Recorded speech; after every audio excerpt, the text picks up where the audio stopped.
I ruined my relationship because I couldn't handle her silence. During a month she warned me she'd be unavailable. And now she says I crossed a line by showing up at her door. My girlfriend lives in my apartment complex and I met her one day in September while I was out walking my dog. We ended up going on a date that same night and pretty much instantly hit it off and started hanging out with each other almost every day.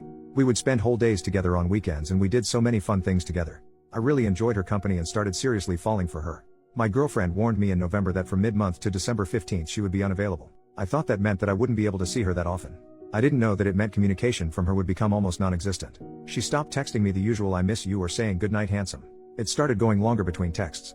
After a half week of this I talked with her and asked if she was okay, and if we were okay. She explained that we were okay but she was just incredibly busy and all she really has capacity for is work and sleep, and maybe stopping to eat. But she apologized for making me feel anxious and said she would try. Well, time went on and it got to be 2 weeks since we had spent any time together. I had gotten to see her a handful of times for maybe 5 minutes in passing. Then my texts and calls started going unanswered. She had told me the last time we were able to speak on the phone that if I ended up getting off early enough on the following Saturday that I could come over for a bit and we could hang out. I called her that night and it rang to voicemail. I walked my dog when I got home and when I walked by her apartment I saw that all of her lights were off. So when I got home I texted that it looked like she passed out and I hope she got some good sleep. I didn't hear back for 3 full days. It didn't look to me like her car ever moved out of her driveway. I never saw lights on passing by her house. I started to get worried about her because I know she struggles with certain health issues, is super stressed and hates her job. It seems like she suffers from symptoms of depression. So I texted her just saying I wanted to check in on her and it makes me feel worried when I don't hear back for this long from her. I still didn't hear anything that day. By the following day I was extremely worried about her. I couldn't think about anything else. I reached out to her best friend and asked when the last time that she had heard from her was. She told me it was the prior week. I expressed my worry and said I wanted to give her space but that I was getting worried and I was thinking about going to check on her. Her friend told me that 4 days is plenty of space and that I should go check on her. I went home on my lunch break, and I walked over to her house.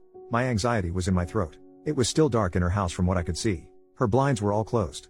I knocked on the front door. No answer. I rang the doorbell. No answer. I knocked again a bit harder. No answer. I rang the doorbell again. No answer. I knocked hard enough that I felt like she would be able to hear it from the bedroom. No answer. I had my phone out with her text message up and I start seeing the typing bubble. I am on AF King client call, stop knocking. I immediately left. I sent a text message saying sorry, I was just really worried about her. I thought more and added a little later on that I realized I went overboard with the knocking and I was really sorry. It went another full day and I didn't hear back. I talked to my father who said it doesn't seem like she is communicating or treating you very well. I told him I just wanted to talk to her and I had half a mind to go knock on her door now, at night, just to talk with her and let her know what is going on in my mind. But I was worried about looking crazy or ruining things further. He asked me how much would change from how things had been going. At least if I did this and I could talk with her I would have an answer. So I wrote a text telling her I was going to stop by in 5 minutes to just chat for a bit, and that it was really important that we talked. I went over and rang her doorbell. No answer. So I went home and wrote a text telling her how much I liked her, and how this whole situation was making me feel. How I was feeling like I was being ignored and being treated less than. How I needed at least some communication. How a single text every once in a while would go such a long way. I told her this wasn't a "you need to call me tonight or it's over," but I said I needed to hear from her. I woke up the following morning to see she had sent me a long text around 4 a.m. telling me how busy she has been, which I knew. How she has barely had capacity to even get to her desk. That she has been working 14-hour days and just crashing. Telling me that she'd already told me she would be unavailable. She said coming to her door while she was working and banging on it was incredibly uncalled for. She said her car had clearly been moved. She said that me doing that while I knew she would be unavailable, and she was at work, she works from home, during work hours is a hard line for her. I didn't know that unavailable meant zero contact or being able to see her at all. But regardless, in one fell swoop I ended my relationship with someone I cared about deeply. All because I couldn't get a grip on my anxiety and be patient. Update, 10 days later, my last post kinda blew up so I figured some people might appreciate an update. I mentioned at the end of my original post that she had sent me a long text the following morning telling me how much I had messed up and crossed a hard line. I did respond to that text with an apology, saying that I did let my anxiety control me, and that I wanted to work on things. That I was going into therapy to work on my own issues.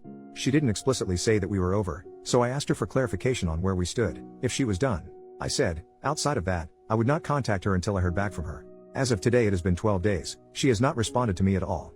The last 12 days have been horrible for my mental well-being. I decided yesterday to just move on and give myself my own closure. I realized a lot of important things through this experience.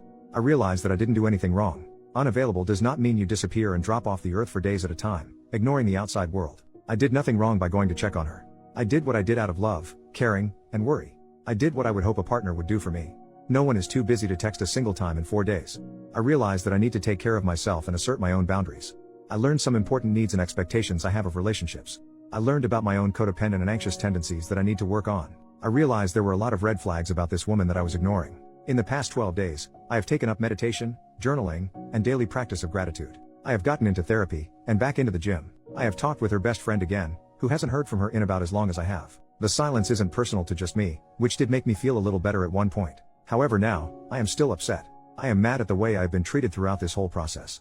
I know this is an extremely busy time for her, and I know she is struggling, but I still have needs and she decided to be my girlfriend. Needs that she is apparently, for any reason, incapable of meeting. Leaving someone who loves and cares about you in the dark for 12 days, when you live a 3-minute walk from each other, is unkind at best. I still don't know what is going on in her head, and I don't know if I ever will. I would still be open to talking with her, and hearing her out. I am extremely unlikely to take her back though. I deserve better. I think my biggest realization is that I can give myself closure, I can detach and take care of myself, and still love her and others around me. I wish I could snap my fingers and be over her, but I know it is going to take a little bit. Thank you for all the assurance, kind words, and those who reached out to support.